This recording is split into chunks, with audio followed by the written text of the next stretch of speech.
সকালের বাংলাদেশে শাফিন আছে এবং সেই সাথে আছি আমি নাদিরাঞ্জন মিমি। সকালের বাংলাদেশে আমাদের সাথে এই মুহূর্তে আমাদের স্টুডিওতে একজন অতিথি যুক্ত হয়েছেন, যেমনটা আপনারা প্রায় সকালেই দেখে থাকেন এবং যার কথা বলছি তিনি বাংলাদেশের অটিজম ও বিশেষ চাহিদা সম্পন্ন শিশুদের শিক্ষা পুনর্বাসন, অন্তর্ভুক্তিমূলক শিক্ষা এবং অভিভাবক সক্ষমতা উন্নয়ন বিষয়ে একজন অভিজ্ঞ পেশাজীবী। গত ২৪ বছরেরও বেশি সময় ধরে তিনি এই খাতে নিরলসভাবে কাজ করেছেন। দেশ বিদেশে বিভিন্ন আন্তর্জাতিক প্রশিক্ষণ, গবেষণা ও সম্মেলনে অংশগ্রহণের পাশাপাশি নীতি নির্ধারণী পর্যায়েও গুরুত্বপূর্ণ ভূমিকা রেখেছেন।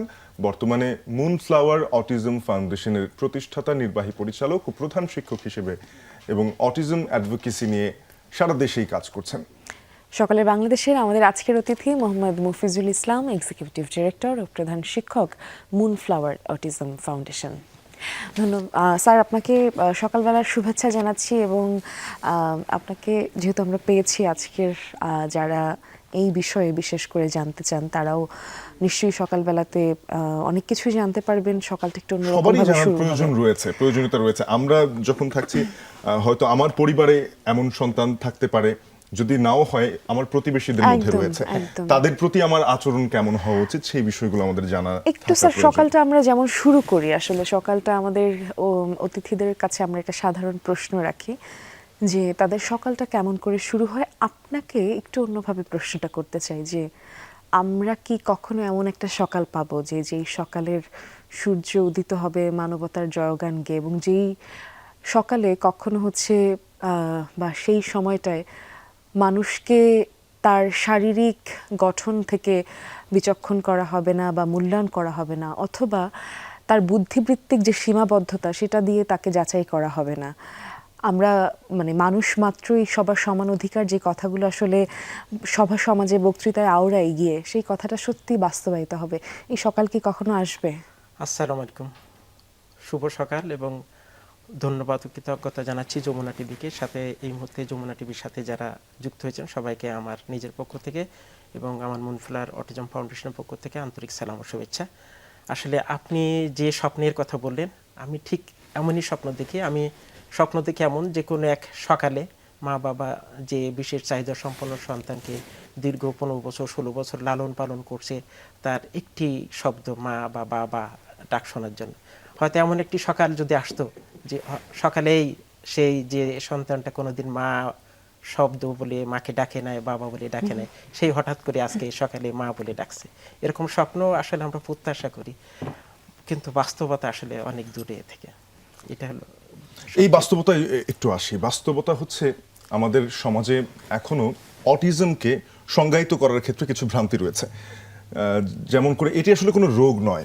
অনেকেই যেটা ভেবে থাকেন যে অচ্ছুত বা নানা রকম মিথ রয়েছে, যে পরিবার সম্পর্কিত বিভিন্ন কথা বলা হয়, কিন্তু এ সকল কিছুই আসলে সত্য নয়। আমরা যে সত্য জেনেছি সেটা হলো অটিজম একটি বিকাশজনিত সমস্যা, এবং এই বিকাশজনিত সমস্যা কোনো রোগ নয়, এটি ছড়ায় না এবং এর পিছনে আসলে কেউ দায়ী নয়। এই জায়গাটাই আরেকটু পরিষ্কার করতে চাই, যেহেতু আপনি বহু বছর ধরে কাজ করছেন এই সেক্টরটিতে। এই জায়গায় কি কোনো ধরনের পরিবর্তন এসেছে? বাংলাদেশে অটিজমকে যেভাবে দেখা হতো সেই জায়গাটাতে কতটুকু পরিবর্তন এসেছে? আসলে 2001 সালে বাংলাদেশে যে একটা আইন ছিল সেটা হলো কল্যাণমূলক প্রতিবন্ধী কল্যাণ আইন, এবং এরপরে যেটা 2007 সালে ইউএনসিআরপিডিতে স্বাক্ষর করে, এবং এর বেসিসে 2013 সালে প্রতিবন্ধী ব্যক্তিদের জন্য একটা আইন প্রণয়ন করা হয়।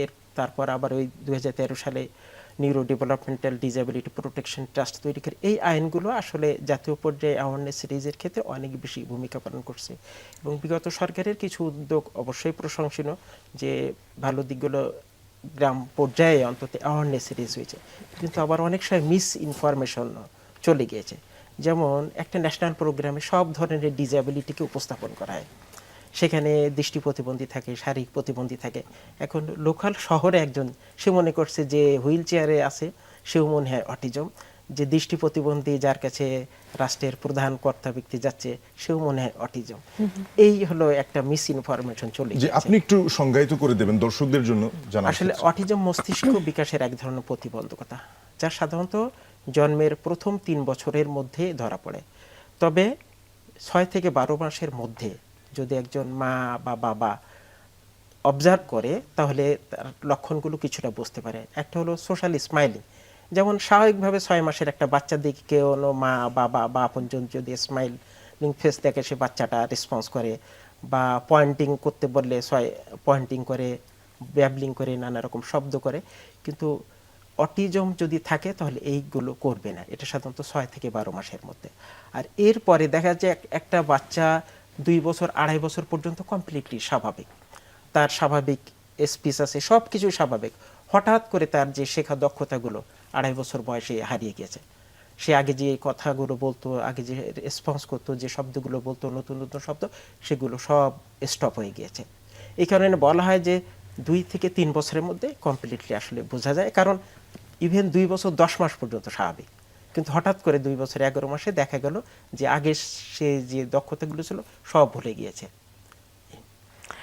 আমরা আসলে যদি শিশুদের এই অটিজম নিয়ে যেহেতু কথা হচ্ছে, এটা যখন শনাক্ত হওয়ার পরে পরিবারের সেক্ষেত্রে কর্তব্য বা করণীয় কি থাকে? আমি পার্সোনালি শুধু আপনাদের মাধ্যমে আসলে সারা বাংলাদেশেই না, সব অভিভাবককে বলবো, আসলে অটিজমের মিরাকল কোনো কিছু নেই। আমরা অনেক কিছুই অ্যাভয়েড করার সুযোগ আমরা নেই। আসলে জন্মগতভাবে আমরা কিন্তু আসি প্রতিবন্ধী হিসাবে, এবং পৃথিবী থেকে যায় তাও প্রতিবন্ধী হিসাবে। একদম। প্রথম 6 মাস, 1 বছর বা 2 বছর মা বাবা আপনজন যদি আমাদের পরিচর্যা না করে, তাহলে আমরা প্রতিবন্ধী হিসাবে, নির্ভরশীলতা নিয়েই তো আমরা হ্যাঁ, জন্মাই। ঠিক একইভাবে আমাদের বয়স যদি 80, 90, 95 হয়, কারো না কারো উপর নির্ভরশীল। আজকে যদি ডিভাইস না আসতো, দেখা যাচ্ছে আমার এই চশমাটা যদি না থাকতো, তাহলে আমিও প্রতিবন্ধী। সময়ের প্রেক্ষাপটে চশমাটা আসছে, আমি চশমাটা ব্যবহার করে আমার বেসিক কাজগুলো করতে পারছি।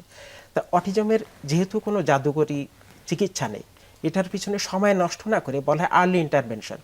যখনই তার মধ্যে লক্ষণ দেখা যাবে, যত দ্রুত সম্ভব ইন্টারভেনশন মানে একজন শিশু যে পরিবেশ আছে সেই পরিবেশের সব অ্যাক্টিভিটির সাথে তাকে যুক্ত করা। তাকে যে দেশে বিদেশে অনেক সময় হয় কি, অভিভাবকরা করে যে তার মধ্যে অটিজমের লক্ষণ যখন দেখা যায়, মনে করেন আমি ফাইন্যান্সিয়ালি সলভেন্ট, আমি দেশে বিদেশে মালয়েশিয়া, সিঙ্গাপুর, হংকং, বিভিন্ন দেশে দৌড়াদৌড়ি করে। এই যে দৌড়াদৌড়ি করার ফলে যে সময়টা চলে যায়, এটা সবচেয়ে একজন সন্তানের ক্ষতিটা হয়ে থাকে। সবচেয়ে বেটার হলো যখনই তার মধ্যে অটিজমের লক্ষণ দেখা যাবে, তাকে কিভাবে আপনি তার কমিউনিকেশন স্কিলসটা বাড়াবেন, কিভাবে তার সাথে ইন্টারাকশন করবেন, ছোট ছোট ইনস্ট্রাকশন দিবেন, শিশুর চারপাশে যে সমস্ত অবজেক্ট আছে সেগুলোর সাথে তাকে কিভাবে পরিচিত করে তুলবেন, সে যে সমস্ত জিনিসগুলো ব্যবহার করে, পার্সোনাল জিনিসগুলো, সেগুলো সে পয়েন্টিং করতে পারে কিনা, তার প্রয়োজনগুলো সে বোঝাতে পারে কিনা, কোনো ছবি ব্যবহার করে হোক, হাত ধরে টেনে, হয়তো বেশিরভাগ ক্ষেত্রে অটিজম বৈশিষ্ট্য সম্পন্ন শিশুরা জিনিসটার কাছে যায়, তার প্রয়োজনীয় জিনিসটার কাছে, বা আপনজন পরিচিত জনের হাত ধরে টেনে নিয়ে যায়। কিন্তু যদি বিকল্প কমিউনিকেশন সিস্টেম এএসি বলি ব্যবহার করে সে বাবাকে বা তার মাকে একটা ছবি দিল যে আমি এখন পানি খেতে চাই, বা আমি এখন টিফিন করতে চাই, বা আমি বাইরে বেড়াতে যেতে চাই, এগুলোই উত্তম। মানে যখনই শনাক্ত হবে তখনই আসলে দেশ বিদেশে দৌড়াদৌড়ি করে কোনো লাভ নাই। এটা আন্তর্জাতিকভাবে স্বীকৃত। 1943 সালের পরে আজকে কত বছর, যেখানে আমেরিকান সাইকিয়াট্রিস্ট লিউ ক্যানার 1943 সালের পরে আজকে 2026 সাল, ডেভেলপ কান্ট্রিগুলোই এই বিষয়ে কোনো কিছু করতে পারে না। সেখানে আমাদের মতো দেশের পিছিয়ে পক্ষে পড়া। এটার উপর দৌড়াদৌড়ি করে লাভ নেই। এটা কোনো রোগ না, রোগ না। যেহেতু রোগ না, তাই রোগের প্রতিষেধক আসার কোনো বিষয়ও এখানে নেই। আরো একটা- এখানে যে বিষয়টি, যে সীমাবদ্ধতা দূর করার শিশুদের ক্ষেত্রে, এই যে আপনি যেটা বলছিলেন যে শনাক্ত হওয়ার পরে যত দ্রুত সম্ভব তখন থেকে যদি শুরু করা যায়, তাহলে তার সেই সীমাবদ্ধতাগুলো ভালো দূর হয় এবং তার কর্মক্ষমতা অর্জন করাটা সম্ভব হয়। আমাদের দেশের যে শিক্ষা প্রতিষ্ঠানগুলো রয়েছে প্রচলিত, স্কুল, কলেজ, মাদ্রাসা, সেখানে এই অটিজম চাইল্ডদের জন্য বা বিশেষ চাহিদা সম্পন্ন যারাই রয়েছেন তাদের জন্য যেই ব্যবস্থা রয়েছে, সেটিকে আপনার পর্যবেক্ষণে যথেষ্ট কিনা? আসলে দুঃখজনক হলেও সত্য, আমাদের দেশে আসলে, আমাদের দেশে না, গ্লোবালি অটিজম বৈশিষ্ট্য সম্পন্ন শিশুদের নিয়ে কাজ করছে মেনলি অভিভাবকরা তাদের সন্তানদের কে কেন্দ্র করে কোনো না কোনো সংগঠন, কোনো না কোনো অ্যাসোসিয়েশন গড়ে তোলে এবং তারা নিজেরা রান করে।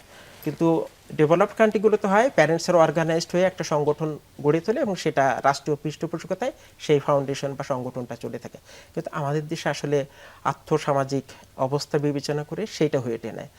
এখন আমাদের যেটা দরকার, আমরা ইনক্লুসিভ বলতে আমরা সবাই মনে করি একটা বিশেষ চাহিদা সম্পন্ন শিশুকে একটা স্কুলে পাঠিয়ে দিলাম, ইনক্লুসিভ হয়ে গেল। কিন্তু আসলে এটা না।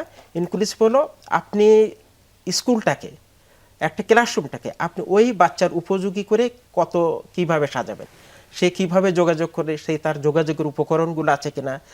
সে আমরা যদি খুব সিম্পলি বলি যে একটা হাত মোজা, কমান হাত মোজা সবাইকে আপনি পরাতে পারবেন না। শিশুর জন্য যে উপযোগী তার জন্য যেমন আলাদা হাত মোজা লাগবে, বড় ওদের জন্য আলাদা হাত মোজা আলাদা হাত লাগবে। মোজা। এখন আপনি একটা ক্লাসরুমে দেখা যাচ্ছে সে তার হাইট হলো 2.5 ফিট। এখন কমান একটা ক্লাসরুমে কমান সব সাইজ আছে, চেয়ার আছে বা টেবিল আছে। এখন তাকে আপনি কিভাবে অ্যারেঞ্জমেন্ট করবেন?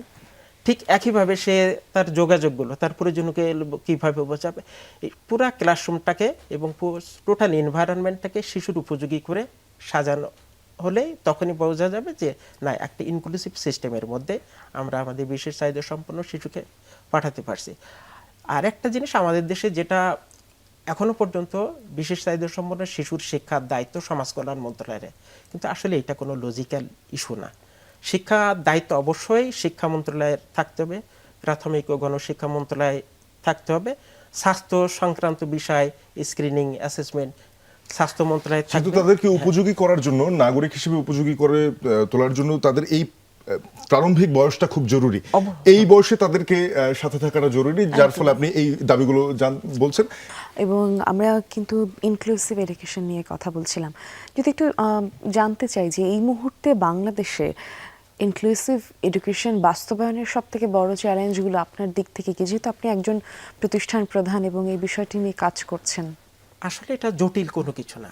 আমরা যদি খুব সিম্পলি চিন্তা করি যে আসলে শিক্ষার দায়িত্বটা আসলে শিক্ষা মন্ত্রণালয়, প্রাথমিক ও গণশিক্ষা মন্ত্রণালয়ের তত্ত্বাবধানে নিয়ে থাকা, এবং স্বাস্থ্য সংক্রান্ত বিষয় স্বাস্থ্য মন্ত্রণালয়ের, এবং এই বিশেষ চাহিদা সম্পন্ন শিশু ব্যক্তিদের পুনর্বাসনের দায়িত্ব সমাজ কল্যাণ মন্ত্রণালয়ে থাকবে। এখন আপনি ধরেন সারা বাংলাদেশে প্রায় 1,08,000 সরকারি বেসরকারি প্রাথমিক বিদ্যালয় আছে এবং 4,600-র মতো ইউনিয়ন আছে।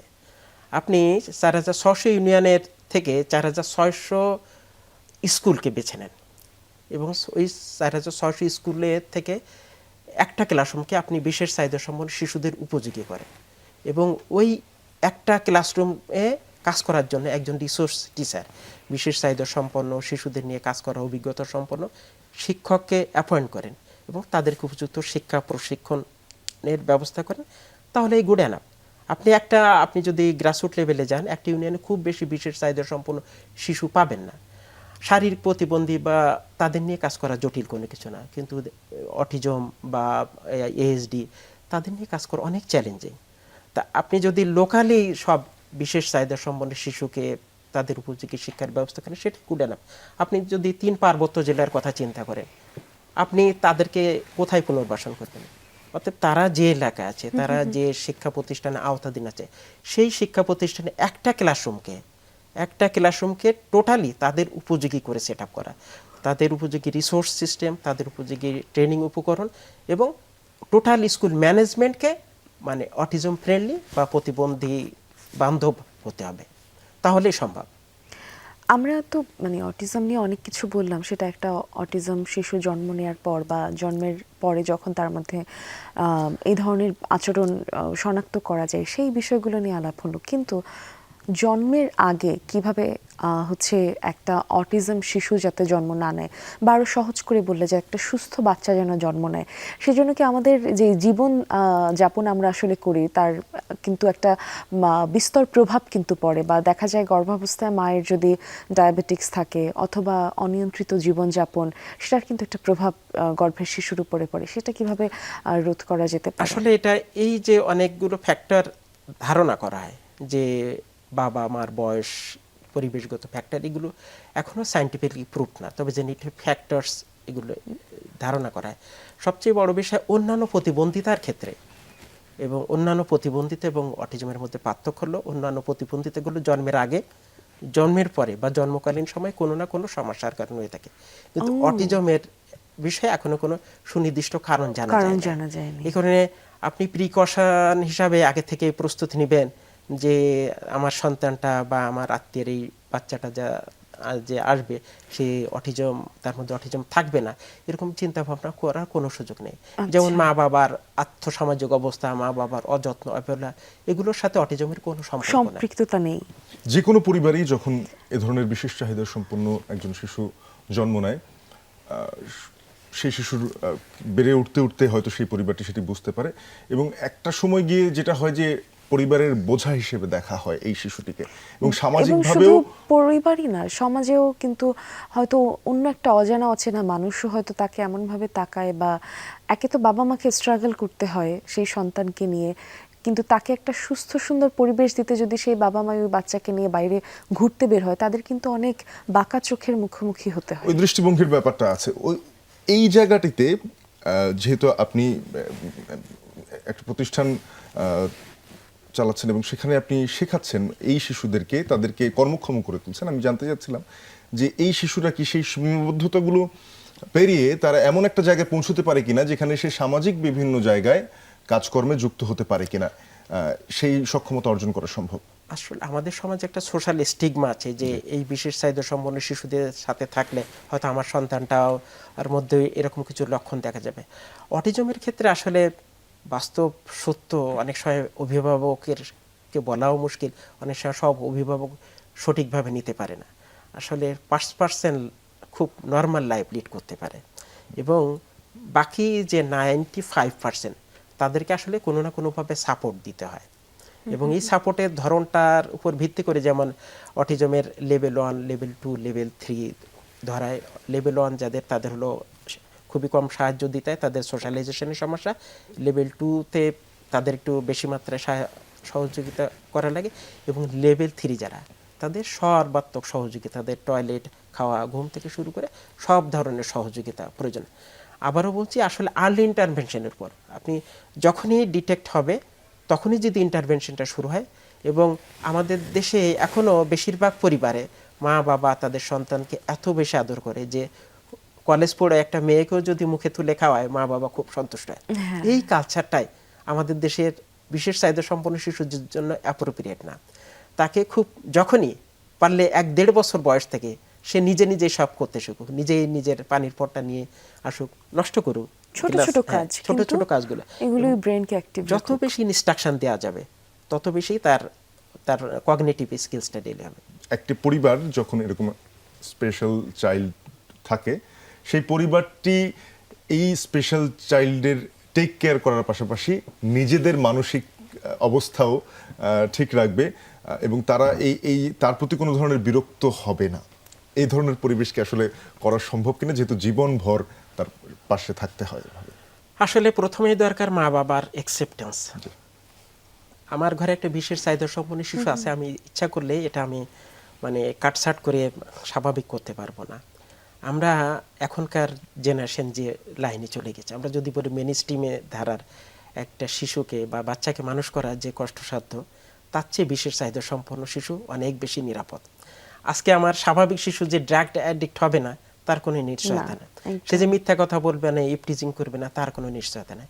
কিন্তু আমার এই বিশেষ চাহিদা সম্পন্ন শিশু কিন্তু আমাকে বৃদ্ধাশ্রমে রাখারও চিন্তা করবে না।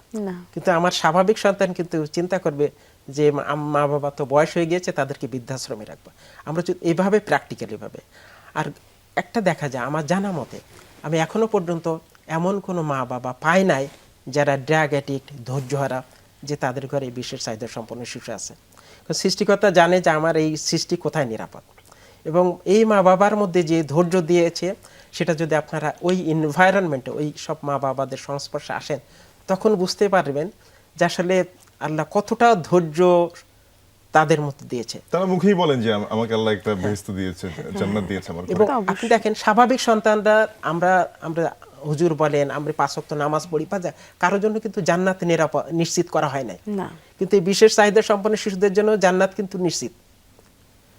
এই জায়গাগুলো আমরা আসছিলাম, এই যে বাবা মায়ের মানসিকতা সবসময় থাকে ভালো, কিন্তু ওই কখনো কখনো তো হয় যে বাবা মায়ের ব্যস্ততা থাকে, অন্য কাউকে, পরিবারের অন্য সদস্যদেরকে টেক কেয়ার করতে হচ্ছে, কিংবা এই শিশুটি বাইরে যাচ্ছে যে কোনো জায়গায়। এখন তাদের যে ইন্টারভেনশন, সেটি তো একটা লম্বা প্রক্রিয়ার মধ্যে, সেটি নিশ্চয়ই আসলে পর্যায়ক্রমে।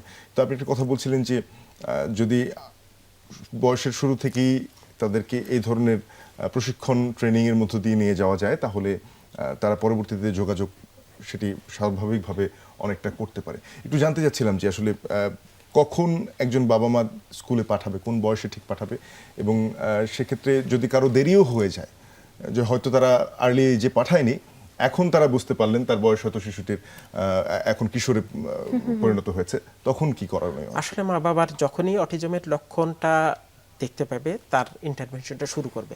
অনেক সময় হয়ে ওঠে না, তথ্য প্রযুক্তির গ্যাপ, বা দেখা যাচ্ছে যে জায়গা আছে সেখানে সেই ধরনের শিক্ষা প্রতিষ্ঠান নেই। তবে সামগ্রিকভাবে একজন স্বাভাবিক মানুষ যে সমস্ত কাজগুলো করে, মা বাবা তার বিশেষ চাহিদা সম্পন্ন সন্তানকে ওই সব কাজের সাথেই যুক্ত করবে। যেমন কোনো কোনো ক্ষেত্রে খোলা মাঠে ছেড়ে দেওয়া, ঘাসের উপর হাঁটানো, পুকুরে সাঁতার কাটানো, ইচ্ছা মতো কাদা মাটি মাখুক, এগুলো তার কিন্তু ট্রেনিং। হাত ধরে রাস্তা পার করাচ্ছে, ছেড়ে দিলে নিজে নিজে রাস্তা পারো।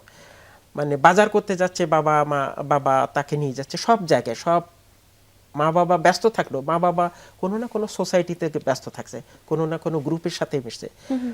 ফর্মাল সব জায়গায় যে তার বিশেষ চাহিদা সম্পন্ন সন্তানকে নিতে পারবে তা না, কিন্তু অনেক ইনফর্মাল অকেশন আছে, সেখানে তার সেই সন্তানকে যদি না নিয়ে যায়, তাহলে কে তার সন্তানকে সুযোগ করে দেবে? অতএব মা বাবাকে ভাবতে হবে যে আমার সন্তান, আমি তাকে যত বেশি সুযোগ করে দিব, সে তত বেশি সুযোগ পাবে। একটা স্বপ্নের কথা দিয়ে সকালটা আমরা শুরু করেছিলাম আপনার কাছে, এবং সেই স্বপ্নের কথা দিয়ে আবার শেষ করতে যাচ্ছি। মানে আগামীতে বাংলাদেশের যে অটিজম বা বিশেষ শিক্ষার যে জায়গাটাতে আপনি কাজ করছেন, সেই শিক্ষাক্ষেত্রে আপনার স্বপ্ন এবং প্রত্যাশাটা কি? আমার স্বপ্ন প্রত্যাশা শুধু আমার না, আসলে আমাদের দেশে অসংখ্য মা বাবার, যে আসলে মা বাবা যখন থাকবে না, তার সেই সন্তানের দায়িত্ব কে নেবে? মা বাবার অনুপস্থিতিতে এই সন্তানের দায়িত্ব কে নেবে? আমাদের দেশে বা ইভেন সাউথ এশিয়ান কান্ট্রি বেশিরভাগ দেশে, বেশিরভাগ অর্গানাইজেশনগুলো মা বাবার তত্ত্বাবধানে গড়ে উঠছে। এখন মা বাবা যখন থাকবে না, তার দায়িত্ব কে নেবে? এটা হলো সবচেয়ে বড় চিন্তার বিষয়। তা আমি বিশ্বাস করি যে আমাদের রাষ্ট্রীয় ব্যবস্থাপনা, সরকারি বেসরকারি সব রকম সহযোগিতার মাধ্যমে এই অভিভাবকদের যে দুশ্চিন্তা সার্বক্ষণিক, যে আমি যখন থাকবো না, তাদের দায়িত্ব কে নেবে? তা আমরা যদি ইনক্লুসিভ সোসাইটি তৈরি করতে পারি, আমার বিশ্বাস তারা অবহেলার শিকার হবে না, কোনো না কোনো ব্যক্তি প্রতিষ্ঠান তাদের দায়িত্ব নেবে। অর্থাৎ মা বাবার হতাশার মধ্যে থাকার কোনো কারণ নেই। একদম। অনেক ধন্যবাদ আপনাকে মাহফিজুল ইসলাম। আমাদের সকালটা সুন্দর হলো, এবং বিশেষ করে অনেক কিছু জানলাম আমরা এবং আমাদের দর্শকরা। জীবন যে আসলে কোনো ফুলসজ্জা নয়, সেটি আসলে আমরা অনেক সময় বুঝতে পারি, এবং এই জন্যই কবিগুরু হয়তো বলছিলেন যে সত্য যে কঠিন, সত্যরে লও সহজে। এবং সত্যকে যখন আমরা সহজভাবে নিতে পারি, সেটাকে মোকাবেলা করতে পারি ভয় না পেয়ে, তার থেকে মুখ না লুকিয়ে, তখনই জীবনে সফলতা ধরা দেয়, কিংবা আমরা আমাদের যে সম্ভাবনা রয়েছে সেটা অর্জন করতে পারি। একদম। দর্শক, আজ এ পর্যন্তই। ভালো থাকুন, সুস্থ থাকুন। শুভ সকাল। শুভ সকাল।